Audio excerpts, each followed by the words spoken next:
Welcome to the More Than a Collector podcast. I'm your host, Matt Galvin of Straight Race Cards. This podcast is all about highlighting collectors' stories, where our aim is to go beyond the cards and understand the purpose and heart behind every collector. I hope you can join in on this journey as we run the straight race of life together, recognizing that each collector has their own incredible story worth sharing. I hope this podcast encourages, inspires you, and reminds you that everyone is more than a collector. Hey guys, Matt, Straight Race Cards here, and welcome back to the podcast. I am so excited to be doing an awesome discussion with a guy that I just look up to so highly for many reasons because of his wealth of hobby knowledge. He's a great kind of connector of people in the hobby and in the industry. And he, I think, for me, most importantly, he was my first hobby friend when I got back into the hobby back in, I want to say it was 2019 or 2020. So I owe him a lot and I'm excited to hear from him. So let's have him on. Rich, good to see you, man. It's good to see you, my friend. How are you, sir? I'm doing great. How about you? Hey, as I said, we're taping this. It's fun. You and I are chatting, and we've done lunch in person. We've done coffee. We just chat. So, and I'm excited for you because for those who don't know, I had an eye issue a few weeks ago where for a couple weeks I literally almost could not see. And I asked Matt, or kind of in reality dumped it on him, of running the Secret Santa program on Net 54 because I just was not up to running it at that point. I'm back to where I could have run it again, but it was just in that weird time frame. And you did an awesome job. I mean, it was fun seeing what everybody got. I would like us to get more people doing that, and I think I'm going to pass the reins to you, but I'll still be involved in helping to get people going on that. But that is such a neat thing each year where the people come up with nice gifts for each other. Yeah, I think I'm more and more blown away just by the generosity of people. And it, definitely convicts me to raise the ante on my own game as well of, and it's not a competition, but I think it stirs this heart of giving towards other people, and it is exciting. And you kind of catch that, I feel grateful that I got to be a part of it, behind the scenes. I feel grateful that you passed the reins on because I got to just see it a little bit more. And it was, it's really fun to play a very small role and a lot of very kind and generous people making the hobby better from a Secret Santa. So if anyone is not familiar with it, there's a great pre-war, it's not just pre-war, but it's devoted to pre-war mainly, Net 54. Go check it out. And Rich has handled the reins on running the Secret Santa every year. And so if you're interested in that for next year, please reach out. I'll spearhead that, and Rich and I will help, get some more folks involved, and should be a great time. But yeah, really grateful for all you've done to make that such a great event. I think I've done it 3 or 4 years, and every single year I've walked away just being blown away by the generosity and amazing community that this hobby can bring. It's awesome. And the best thing about that is money does not really matter. Yeah. We're not, if you can only spend $25 or $50, that's fine. We'll figure that out. In fact, I used what Matt collects as an example when somebody was worried about the finances. I said, I have a friend of mine.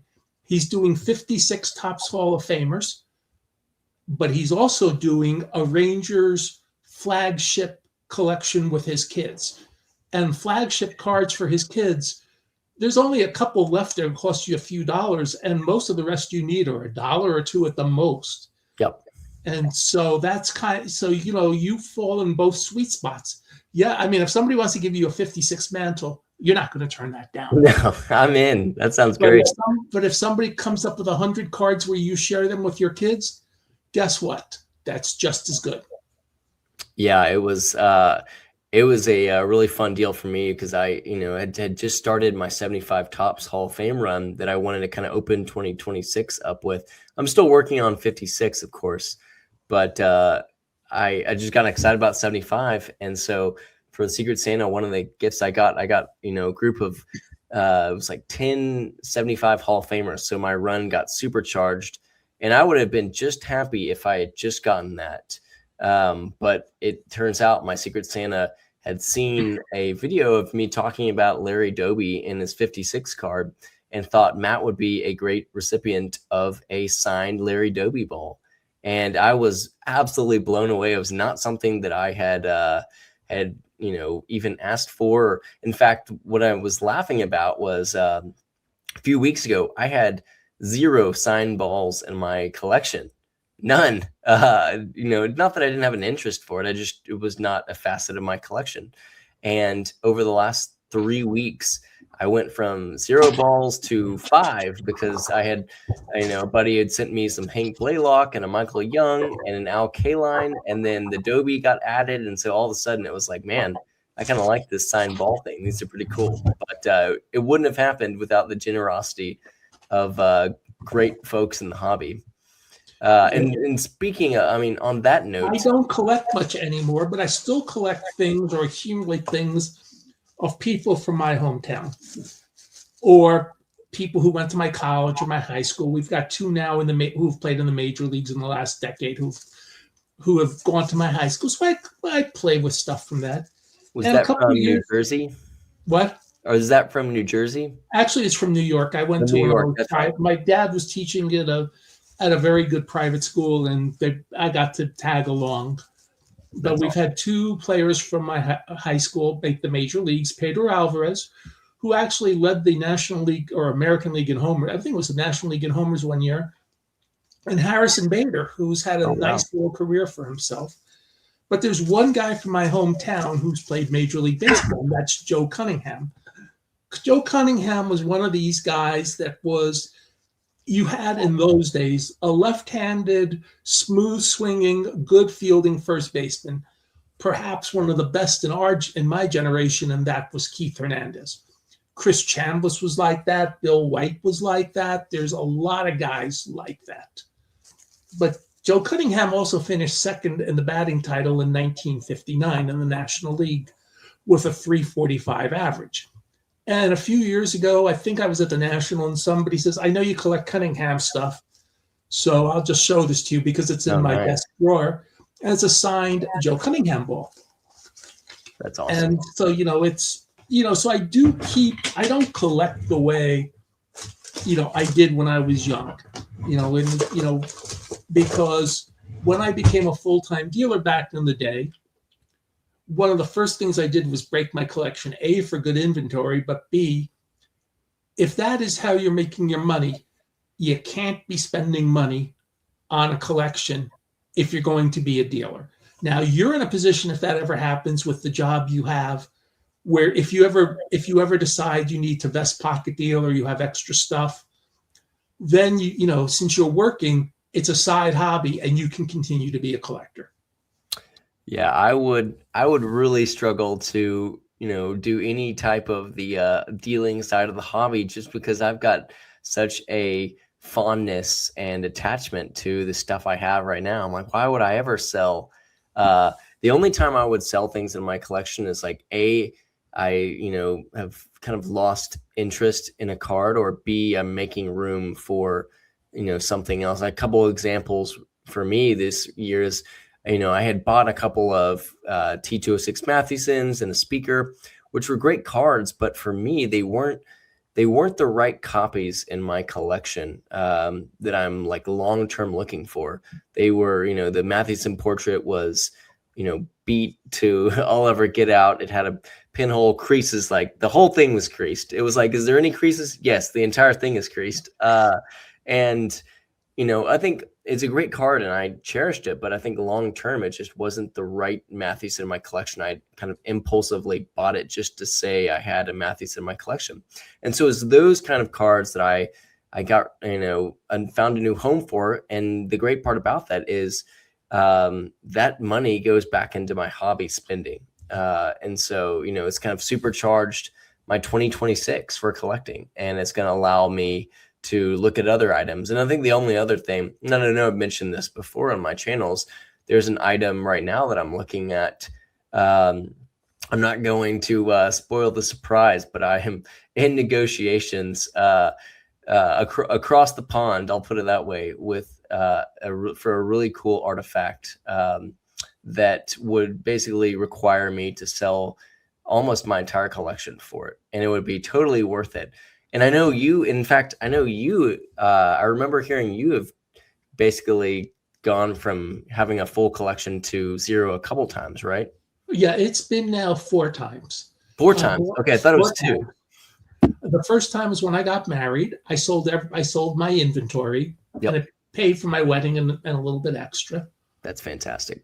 The second time, there was a person who had bought a local store here in Texas, and he was frankly, I don't want to say overpaying, but he was paying very fair for dealers' inventories. And he didn't have a great end as a store owner, but I said, he's paying me what I want to sell out.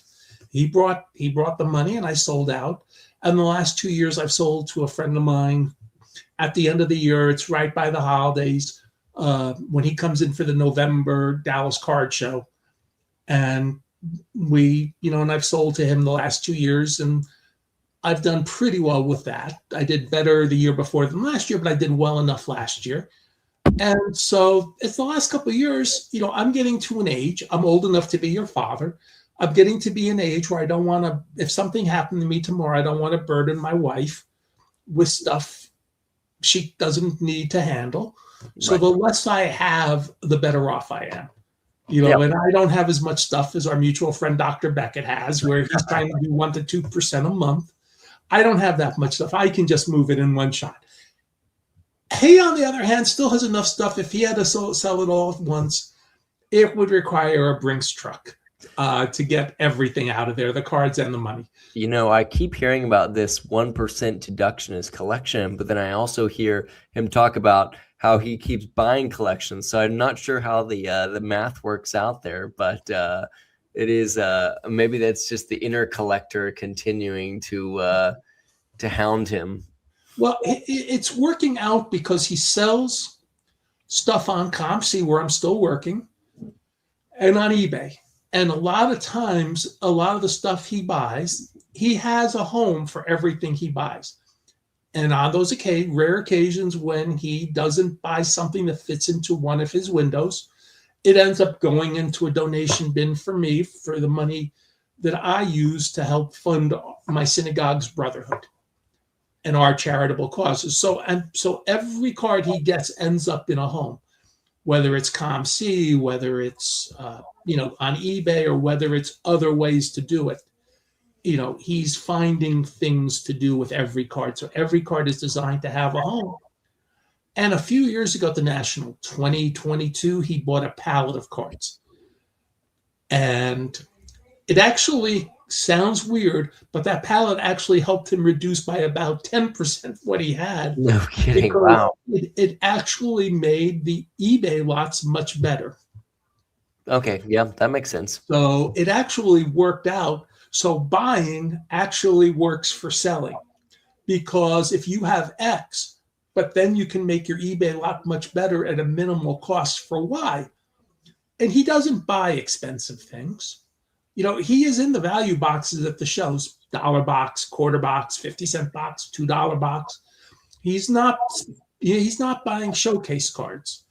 Our mutual friend Mike Moynihan only buys showcase cards for the most part, at a show. Dr. Jim won't buy any showcase cards unless it's just something, really weird that pops up, but, maybe once or twice a year. So the bulk is letting him actually reduce by more than 1%. It's counterintuitive, but because with that PhD in stats, he's figured out how to make it work. Well, I'm glad that he's made it work. My wife would not be thrilled if I bought a pallet of cards. I'll put it this way. I take the approach of, whatever I can fit in this room that can be hidden when my mother-in-law stays here. That's what works. So that's why I bought a new display case for my wife gave me a new display case for Christmas. Otherwise, it's whatever I can keep in that closet there. I have the same feeling. I keep stuff in a closet. And then the cards are in a closet, and I bring them out to do the shows, and that's it. All right, so Rich, you have a really, deep and rich hobby history. You've gone from, obviously a collector probably in the early years to a dealer, and then, now you're a ComC. Can you walk me through kind of like the evolution of your, collecting journey? What does that look like for you? Well, I began in the 70s. I collected cards at the PAX, like a lot of kids did. And then in the mid 70s, I discovered the hobby. We were very lucky where I lived in New Jersey. There were actually baseball card stores near, so they'd be special treats to go to. And by the mid 70s, I'd even discovered shows.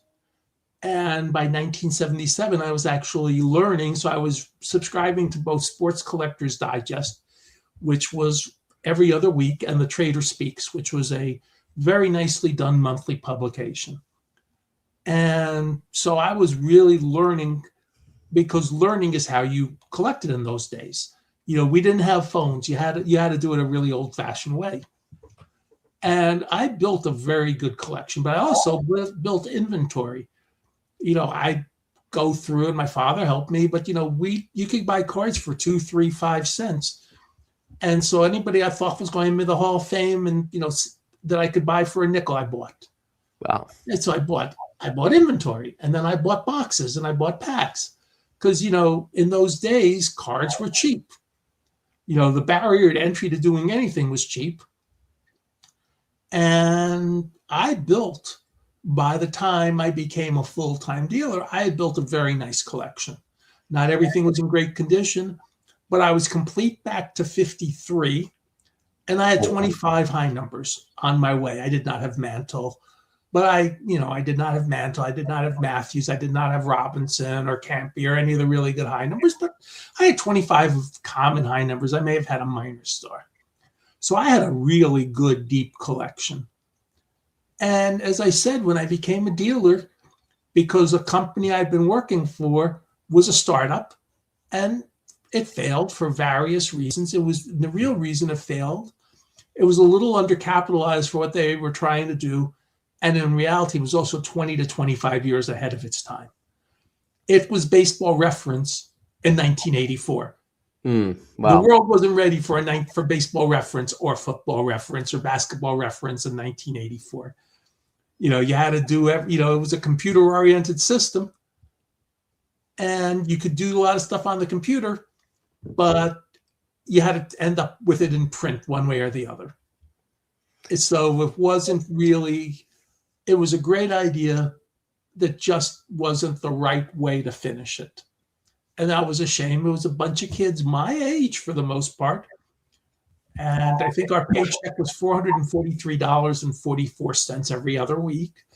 And, and we all were making the same amount of money, and we all loved what we were doing, and we all enjoyed it. But for various reasons, it did not succeed. As a matter of fact, we were, as a company, working on getting funding, and we got called back to work. We actually didn't work for a while. And I didn't find out until I went out to the 85 National in Disneyland. You would think that would be wonderful. For some reason, I went to get there were extra sheets in my room, so I wanted to get a sheet to cover my table at night. There's a message on my phone at 9:45 in the morning, just before the show begins. And the guy was one of the older people who worked there, and we were chatting, and he lived in LA, not that far from the show. And actually, he drove me to and from the show from the airport. And finally gets around to saying, by the way, the deal's off. You don't have a job to go home to.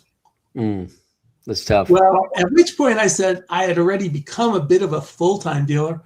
I really became a full-time dealer at that point. Yeah, there's no choice for you. Well, I could have gotten another job, but I liked what I was doing. So, I was making enough as a full-time dealer not to worry about, hey, I really need a job. Today I would say today at my age, I'd say, okay, I better have something for health insurance. I'm in my 20s. You consider yourself the invisible 20, and we didn't have the Affordable Care Act in those days. So that was a different world. And then after a few years of dealing, I it had been a discussion for a while, and I got hired to work at Beckett in the fall of 1990. And I stayed there until there was a change of ownership. And a couple of years after the change of ownership, I got let go in June of 2007. And then I bounced around. I worked for Bank of America for a few years after an unemployment stint. Lovely time during the Great Recession. And then when Bank of America offshored my job, fortunately, I was able to get on with ComC almost immediately at that point, and I've been with them ever since January of 2017. That's awesome. So, when Dr. Beckett and I talk in the podcast about these sets, we sometimes do older sets. Both of us collected those cards. Both of us dealt in those cards.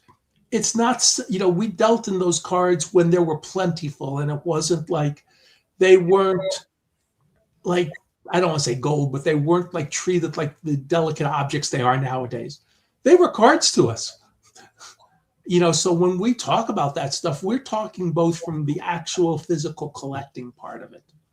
So It's that, important. and Yeah. then I still know what's going on in today's world. I follow what's going on. The only difference is when I worked in Beckett, I tell people I had to know how the players were doing. Now that I'm ComC, I have to know who the players are. I have to Right. know where they are, what sport they play. And I don't know every sport, but I have to know who they are, what sport they play, and how they spell their names and all that things.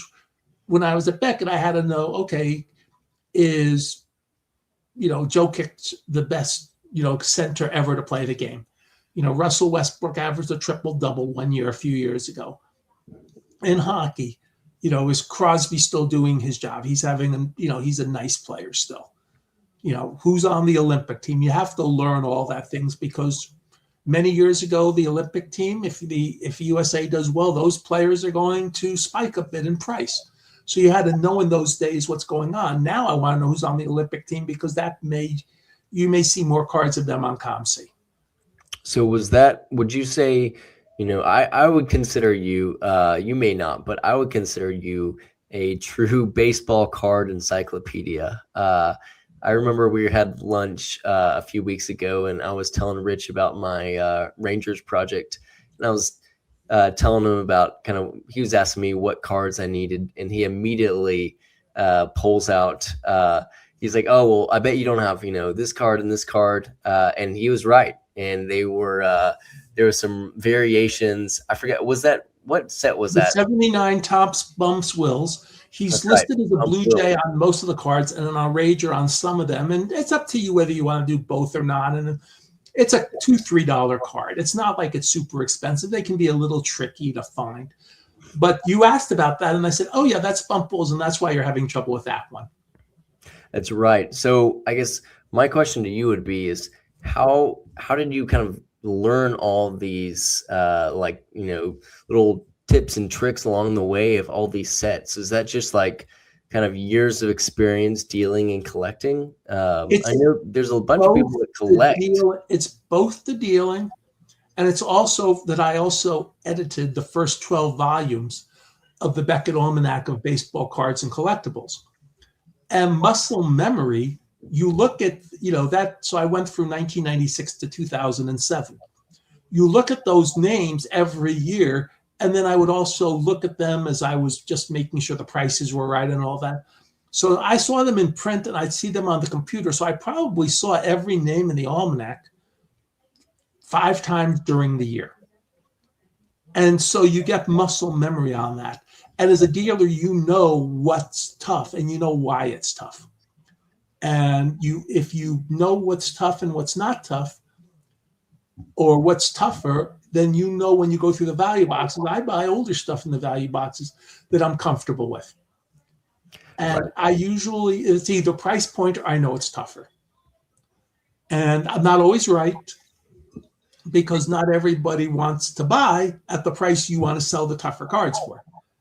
Right, because not everyone knows that those cards are tough anyways. So you might be the only one that knows it's a tough card. They might think it's a common. Well, I used to have a joke when I was a dealer in the 80s in New Jersey, and I wasn't the only one who used it because the Beckett price guide was sometimes behind the times on some of the values of the short print high numbers of the 60s. And so they would say, oh, Beckett lists the card in $3. And I'd say, okay, here's Beckett's address. Why don't you go see if they'll sell you a copy? And or my other line would be, how long are you looking for that card? Oh, 3 years. And it's the last card you need for your set. Yeah. Shouldn't that tell you something? Yeah, that should feels like a no-brainer. That kind of feels like the comparison that you go to I hear some dealers say you go to a show and you show them a comp of a card and they go, well, if you like that comp, then why didn't you buy it on eBay when it was available? But no, that's true about those high numbers though, because that does give you a competitive edge. Then and nowadays when you're going through value boxes, I think there's an art of winning in the value boxes and winning everywhere else. But you've really done a good job of that over the years. You're also lucky in that one of the players you're collecting, Al Kaline, doesn't really have any super tough high numbers. I mean, the really toughest card of Al Kaline is the 73 Topps card where he's got the Band-Aid on his head. I've already made a very conscious decision that a Band-Aid is not worth the monetary investment into that card. That will be one that I'm going to happily pass. I am more than happy with the whatever it was, the $25 I paid for a graded 6 of the 73 without the Band-Aid. So I think that's a wise decision, unless you walk into the Band-Aid card. Yeah, I think you've got one. You don't need both. Yeah, excuse me. It certainly can be happen. I know there's a guy on YouTube, Joe Redneck Collector, that had bought a lot on eBay. And I think and he can correct me if he watches this, correct me if I'm wrong, Joe, but the lot had showed, it was some minor Hall of Famers, a lot of them were in, fair condition, we'll call it. The price was very reasonable, but in the corner, you could kind of make out it was a 73 K-line. But then when he got the lot, all of a sudden, he realized it was the Band-Aid version. And I think he paid, I think he told me, it was like a $40 lot. All of a sudden, that turned into an absolute gold mine. I think those Band-Aid K-lines are, in the range of between $500 and $800 these days, which is crazy. Yeah, and one of my former ComC teammates texted me recently. What about and I said, "Oh, you've got one? That's a really good card. Do something with it." Yeah. But you're lucky. K-line. I think there's a couple 59, 61 Topps high number all-star cards. Not bad. 70 is a high number, I believe. And I think it's like number 640. 72 is a semi-high. I believe it's number 600. But you're not really buried in really tough Al Kaline cards. So, he was a good person, a good solid Hall of Famer, and it's a collectible group of cards to get of him. So that's you're kind of lucky on that. I definitely do thank my lucky stars and that was part of what I had wanted to do a player run, for a couple of reasons.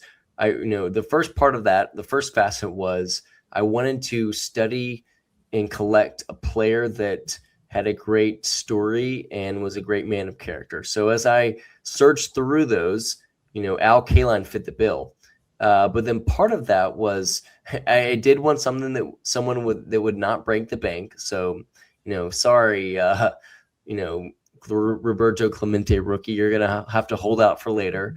But I also wanted to use the player collection as a way to get almost like a type card of every set. And the great thing about Kaline is his card career was from 54 through 74, 75 if you include the 75 highlights card. And so, all of a sudden you get 21 years worth of cards. And that was just really fun. I've got, when you display all those cards together and you see the different years, it really comes to life. And there's a lot of magic in being able to see all these different sets together at once. And then you really start to appreciate the little nuances of each set even more. So that's been part of the fun part about Klein for me, is just getting to experience the joy of, seeing 20 different sets all together. Well, 19 for me right now. I don't have the rookie, but I'm trying to make some arrangements for Strongsville to make that happen. So we shall Yeah, see. I was going to ask you, what do you think about the change in where of the location change for Strongsville? Call it naivety, but I am still very bullish about the event. I think ignorance is bliss. Would I had liked it to be an all vintage show? Absolutely. But I think for me, it's one of those things you have to really think about, like, why am I going to the show? And it was, people are always like, oh, well, you're going to the National or Strongsville or other things. And for me, Strongsville was less about cards and more about the community of folks that were going there. I could probably rattle off 40 different names. There's probably 100 of people that I immediately can think of that are going that I haven't met before in person, but I've talked to, or connected with in the card community. And so for me, just getting to connect with those guys is worth the price of admission and the plane ticket by itself. If I end up with a card, that's fantastic. And, spoiler alert, I've already negotiated for an Al Kaline rookie. And so at the end of the day, it's like, I'm, going to have a Kaline rookie as well as, getting to meet some cherished hobby friends. Like, that to me is, it's not immeasurable, but that to me is going to be such a neat experience. And so with the show changing, does it, change the flavor a little bit? Yes. But I think the heartbeat is, again, the show to me is all about the people rather than the cards. And so I think this change is like a small drop in the bucket compared to, all the drama and noise that we hear about of people complaining. I think it's still going to be a fantastic show. There's going to be amazing people there, and I'm going to look back and say, man, that was a really special time. So that's where I'm at with it.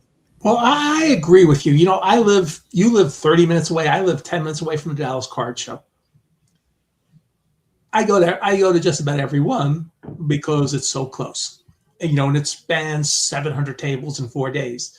Kind of hard not to find some time to go. Yep. But I think I spend 25 to 30% of my time at that show not buying cards or looking at cards. There's a store owner. I usually sit with him for an hour or two every show just to see what's going on in the world of new cards. And we chat and we trade some, I'll use the word trade some information, but he tells me what's going on. And he asks me what, and I say, from what I'm seeing, this is what's going on, because he knows I follow things he doesn't, and he follows things I don't because he's in the store. And then there's other people I just sit with or chat with, my friend, as I said, who buys my stuff the last couple of years, who's been in my baseball fantasy league. Well, there's usually 2 or 3 other people from that fantasy league that come to every show. It was created as a baseball card league. So I see people from that every show. I see people and we just chat, and there's other people I chat with, and there's some people I just buy and I talk, because talking is how you really learn about everybody. And I try to listen to this with some people say, I actually do listen. And sometimes I'll recite back to them things they said, and we didn't think you were paying attention. Yeah, I was paying some attention. But I like going to the show just to chat with people.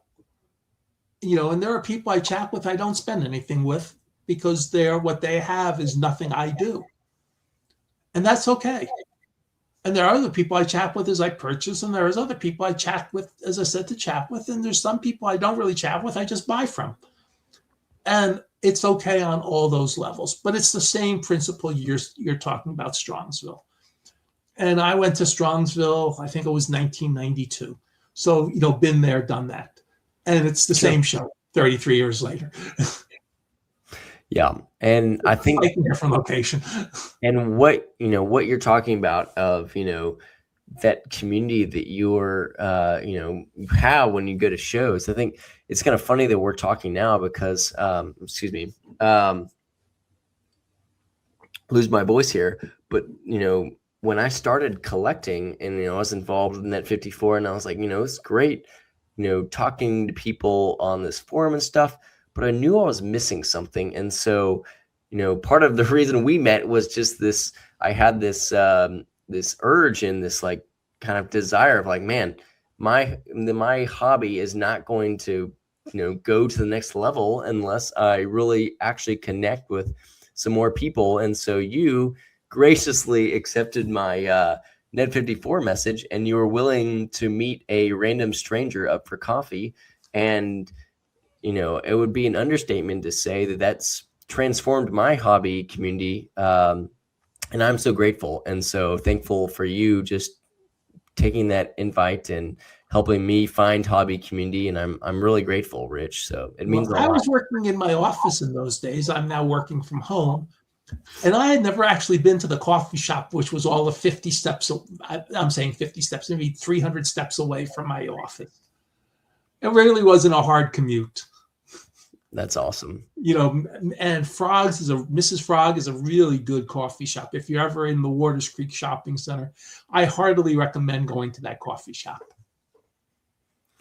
Well, that's awesome. Well, again, yeah, community is everything for me. I mean, the cards are important, but the community is such a great piece.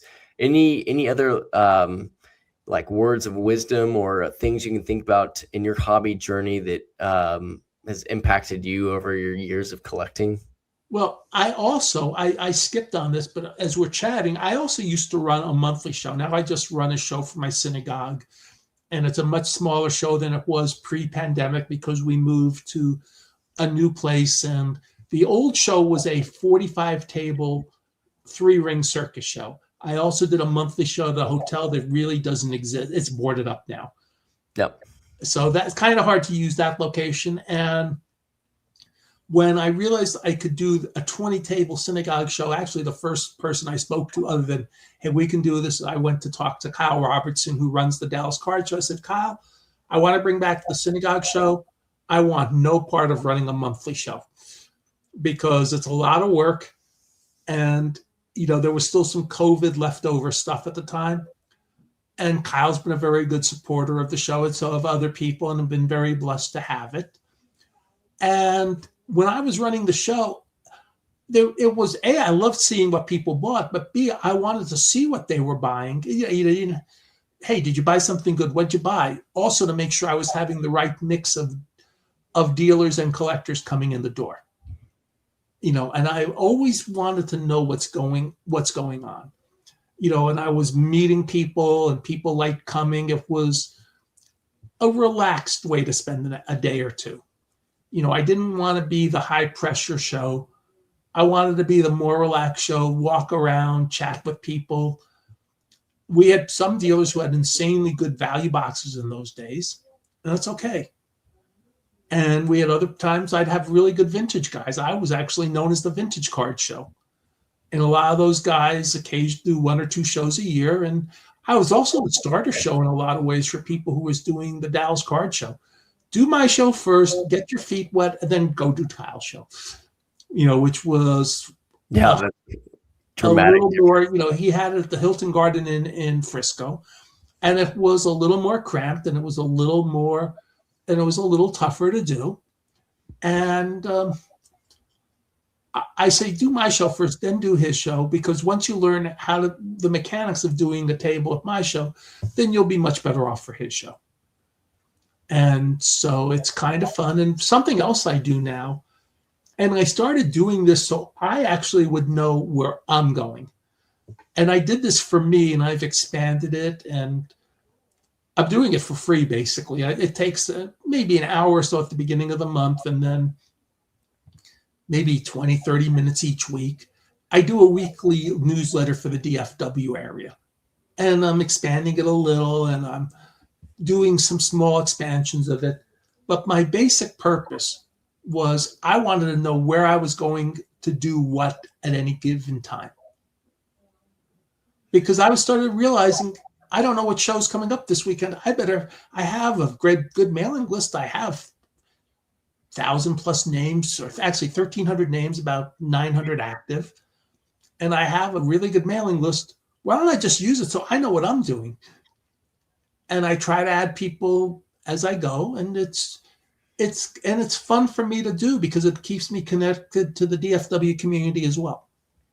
Yeah, I found that to be a a wealth of resources, just to stay in the know of, like you said, what's happening in the DFW community. But then it's like, oh man, it's such a great reminder of like, oh yeah, the Dallas show is coming up, or oh sweet, I always get excited when the little Weston show pops up that they do, because that's 15 minutes from my house rather than 30, and it's free, so I can't complain about that. It's across the street from my church, so always always. But no, it's so good and so needed, for more and more people. And if you park in the parking lots diagonally across from the hotel, you don't have to pay for parking. That's where I park. Yes, exactly. And so, yeah, I think that's such a needed resource, and you're doing such a good job of filling a need that there are websites that, do have kind of a list of shows, but nothing that's as intentional as what you're doing. So I really appreciate it. Well, I am DFW focused with some stuff. Other people just are doing everything, and that's okay. And I've talked to the person on Instagram who's the Texas show locator. He's doing stuff throughout the state, and he's doing more than sports cards too. He'll do the Comic Cons, he'll do the coin shows. I'm not going to touch a coin show unless I hear, hey, the coin show has like 20 baseball card dealers. And I'll say, I hear they're having a whole bunch of baseball card dealers. And if I see a show is mostly TCG, I may not mention it because 90% TCG and 10% sports cards doesn't help the type of people who are reading what I have. Right. So yeah, so it's a lot of fun. And we're just touching on the surface. So, what other questions do you have? Yeah. Tell me about, and I'd love to hear more about kind of your Beckett days of the almanac and doing all the price guide. What was it like kind of starting that up from the ground up? And it really was starting and I've talked about this on the podcast with Dr. Beckett. The first almanac we did was 1996. And it was my heart and soul. It was not really as good as it would become about a year or two later. We were still feeling our way. It was a little bit rushed. And I literally was spending 70 hours a week doing that just to get it at least into a position where it could be done. And then, and we didn't sell a lot of copies the first year. I'm sure we made money because the book was expensive enough, but it was a disappointment to me. And then I spent a month after that. We had the time and we had the personnel where I could go off and really just fix the data. And I spent another month fixing the data after the book was done. And we basically got the go ahead to do a better job the next year. And so the first year's book was small. The second, and by the third book, we were roaring. The book was 1,200, 1,500 pages, whatever it was. And I always considered it 2 to 3 months of just not having a day off. No kidding. And there were times I did not take a day off. I would literally work until that book was out the door, and then I would go away for a weekend somewhere and just say I'm going away. And eventually it got to the point where I could do it. It still took a lot of work, but it wasn't quite as time consuming. But when I left Beckett, we had about 25,000 sets in the baseball card database. I knew something about just about every single set. And we had blurbs for almost all the sets. And I found that doing some of this, the more I could do on the front end, like if I got a team set in, and eventually just before I left, we found out who was producing the top team sets that you see when you go to Walmart, the 17 card set. So Right. they started providing us with the checklists. So then we were able to get those in pretty easily. And you could price them once, and then during the year, just in case somebody exploded, you could reprice them. But for the most part, a lot of the stuff was static in the, you know, a TCMA stars of the 50 sets really not going to change a lot in pricing. Right. The graded cards might change more than the cards. I mean, you're going to find the cards are a dime or a quarter or a nickel, whatever price you want to put on them, up to whatever you want to say for Clemente or Aaron or Mays or Mantle or anybody like that. So the prices are all going to be pretty stable on a lot of sets. And it truly is the 80-20 rule. You're spending 80% on your time about on 20% of the stuff. Because in vintage, a lot of prices were changing. And there would be some years where I didn't focus as much on pricing because I was getting the data fixed or adding a lot of sets. And there were other years I was not adding as much. So I was able to focus on pricing more. And we had really good, what we called book, well, I'll call them regional correspondents. There was a better word for that for the books. And they'd return the books and I would go through them and they would update prices. And they would catch stuff that we didn't do. Or, for example, there was a time when Wayne Grove, who's also encyclopedic knowledge on cards, because he was a big collector and he had a store. He had a store called First Base in Dallas, and then he came to work at Beckett. And there was one year where there was a nice person, and every year at the National, he'd have a list of corrections. And then I showed him the book, and it was like 20 out of 30 we had already fixed. And he goes, "Yeah, you really do work on this during the year." I said, "Yeah, we work on it all year long."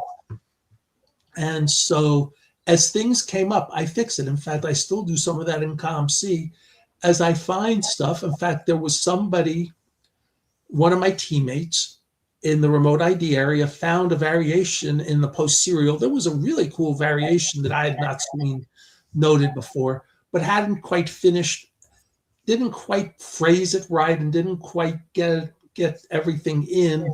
So I just did the work today and just fixed the variation, fixed the verbiage, but I also moved all the cards to the right set that she created or he created, just to get everything done. And that was actually kind of fun to see. Okay, yeah, this is really cool. And I like stuff like that because it's a nice break from just doing purely IDing cards. It's nice when you can do some data work too. Yeah, and it's certainly exciting and really does, get you, a lot more meaningful when you go, oh man, there really is like some variation or some differences that we, either haven't ever caught before or, even whether it's ComC or in general. And so when you get to be a part of something like that, it is definitely fulfilling. When we were talking about Net 54, there was a thread that popped in today where a person had, and I had never noticed, and there's been a few cards, and we have not had them all come into ComC yet, but a few cards where players are listed with one team, but they're wearing the uniform of another team. And as a person who understands this, that's, to me, you list both teams because, and this is purely capitalism and purely business. If I have a card and I'm going to use this player as an example, a 63 top Stan Williams, I believe it's number 42. Excuse me. He's wearing very clearly a Los Angeles Dodgers cap. He had also basically surrendered the winning runs in the 62 playoffs against the Giants. In a 3-game playoff, it was the Dodgers had blown a 2-run lead in the 9th inning and lost the game and sent the Giants to the World Series. And Williams walked the winning run in. But the card says New York Yankees, but he's wearing a Dodgers cap. The card is a Dodgers card. It's also a Yankees card. You'll list both teams. I saw go ahead. So stuff like that. And when I saw that thread on that 54, I said, I'm going to check this out. And I went, and we didn't have most of those cards, but there was a couple, and there was one person where the photo was actually Mickey Cochran. Mm, Okay, we will add Mickey Cochran to a player link since it's really him. that's awesome. I saw a. I'm trying to think. I've got to go back and find this, but there was a card where it showed the like label on the card showed a team. He was wearing a jersey. I think it was like the. I know one of the teams was the Cubs. I think one was the White Sox. It was like it had the jersey was one. The name on the team on the front of the card was in another team, and on the back I think was the White Sox. So you had three different teams represented by one card, which You is want crazy. another? You want another cool one? I believe it's Glenn Beckert. It could be Jerry Morales. I'm not sure which one it is, but I think it's Glenn Beckert. Glenn Beckert was traded from the Cubs to the Padres between the 73 and the 74 season. The card shows him as a Cub. He's wearing a Cub uniform. The card says San Diego Padres. The kicker is 74 variations. There was a big rumor at the time the Padres were going to move to Washington, D.C. So the cards from the first three series, even though they printed all the cards at once, are either available as San Diego or Washington NL. Oh, So wow. you have a guy wearing a Cubs uniform. It's really a Padres card, but it's saying Washington NL. Maybe You that's the one I talk was about a thinking of. really goofy card. Yeah, that is funky. I'll have to check that out. Are there any, as you think of all the sets and things you've either collected or dealt through the years, are any that to you that kind of stands out as your favorite? I don't know about my favorite, but the first set I finished was because my brother, who had a short time as a collector, collected 62 high numbers. So I had all the tough cards in 62. I didn't have all the cheap cards. I didn't have the superstars, but in those days, superstars were $5. Mantle was $3 to $5. So, it was a little bit cheaper in 78. I collected a 62 master, what today you would call master set. That's All the awesome. green tints. And matter of fact, it took me forever and a day to get Bill Scourin, the last one. And just on a whim, I sent to Card Collectors Company for the third series, cards 110 to 196, or whatever it was for their second series in 62. And the Scourin, which I had never found, well, they had it was a complete run of green tint cards. Okay, thank you. I got the last card I needed for the set. That's That's awesome. really that was just like, oh, thank you. I just wanted to get those cards, and hopefully there were some green tints. It turned out everyone was a green tint.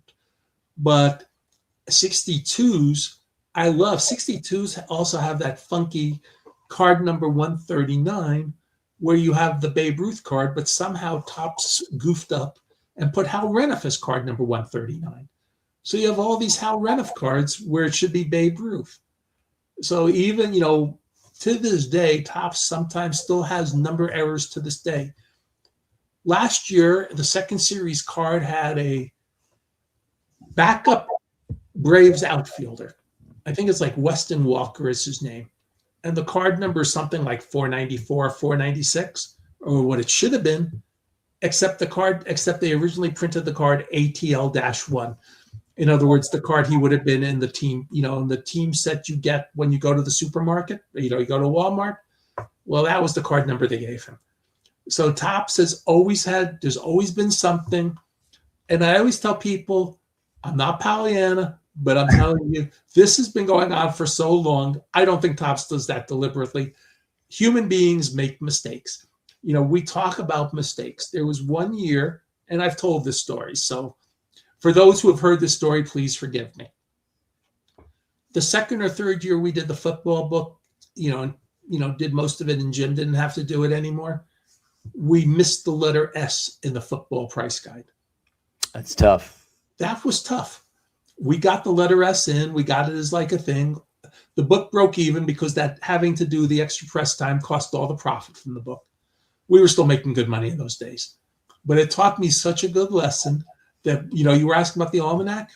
And I've told the story. One thing I did for every almanac is, you would set up the thing, but I also would make sure I had a piece of paper and I would write the letters of the alphabet on the piece of paper.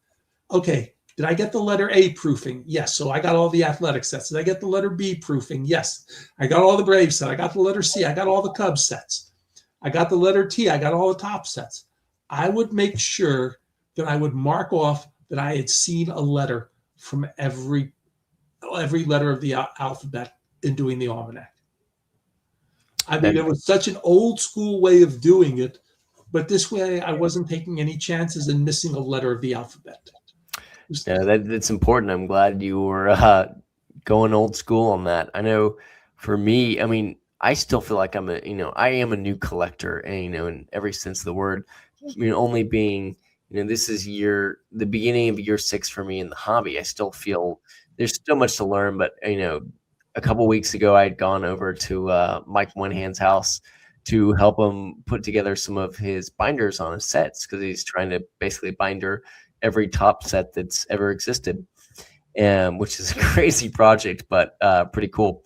But I learned then that as I'm going through the cards, I finally sort of think out. I'm like, oh man, I'm missing a number 7. Well, I didn't know that Topps had taken out number 7 for Mickey Mantle, for how many years it was. And so there's so many little nuances that's like, I was thinking if I were a little kid going back and trying to fill out my set, little things like that would drive me crazy. Or think about all the kids trying to collect the 34 Gaudy set, and they're missing their, what is it, card? Is it 33 Gaudy 106? 106, the Nap Lajoie.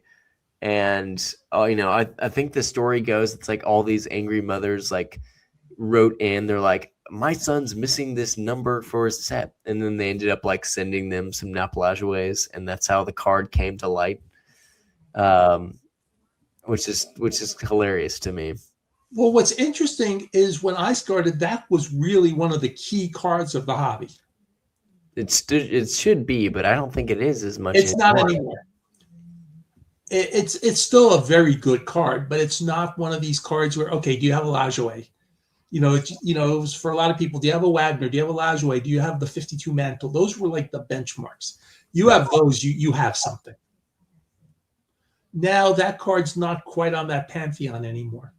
I wonder what happened. I mean, I guess it's the rise of the Wagner and Mantle just really cementing themselves in their stories, whereas Lajoies, I feel like, kind of falls to the wayside compared to them. Things have changed. I ID'd a few months ago a 1954-53 Dandy Paul Smith card. When I started in the 70s, that was all that.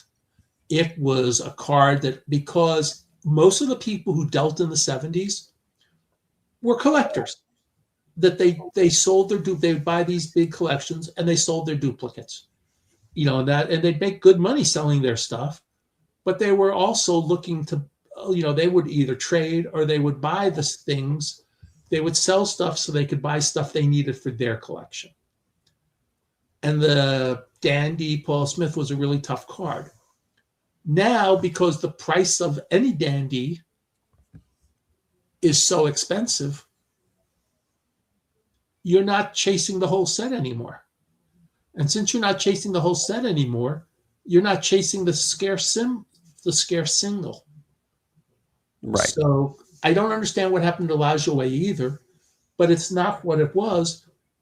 But for a lot of these sets, the short prints don't matter as much because the cards are so expensive that having a shorter printed card, when a card is $5 and the short print is $25, that matters. But if every card is $50 and the short print is $75, does it really matter as much? Right. Yeah, that's an interesting thought, and I think you're onto something there. Excuse me. Well, any final words here before we wrap up? I'm pretty good. I always love chatting with you anyway. So this is fine, and we get to actually immortalize one of our chats on tape instead of just doing it, at coffee shop or at a burger place or whatever. And I'm always happy to talk about the hobby with almost anybody. So, and I'm blessed to know you too. You've been, it's been a wonderful watching your evolution as a collector. Well, that means a lot. I've gained so much wisdom and knowledge from you, Rich. Again, I mentioned at the beginning, but truly, thank you for being my first hobby friend since I came back as a kid from collecting into now, and I would have never imagined where this has taken me from wanting just to buy a couple of T206 cards to now, excuse me, losing it here. To now being involved in so many different areas of the hobby and being so grateful for so many great friends. And there's just a lot to be thankful for. And so thankful for you, brother, and excited just to continue to grow in our friendship and continue to hang out at the Dallas show. So looking forward to spending more time with brother. But thanks everyone for listening. And again, if you have any questions, please reach out, and we'd love to connect. Rich, how can people connect with you? Yeah, one of the best ways to do it, especially if you want to see this newsletter we talked about, is send me an email at sabergeek, SABRGEEK at AOL.com. I am also on Facebook as Rich Klein, and I'm even on Instagram as Rich Klein 248. I don't know why when I set up the Instagram, it made me be Rich Klein 248, but here we are. Love it. So yeah, please reach out to Rich. I know his newsletter is a great resource, whether you're in the DFW area or not, just to see how it's laid out. So please reach out to Rich, and appreciate everyone as always. And we'll see you on the next episode. Keep running the straight race.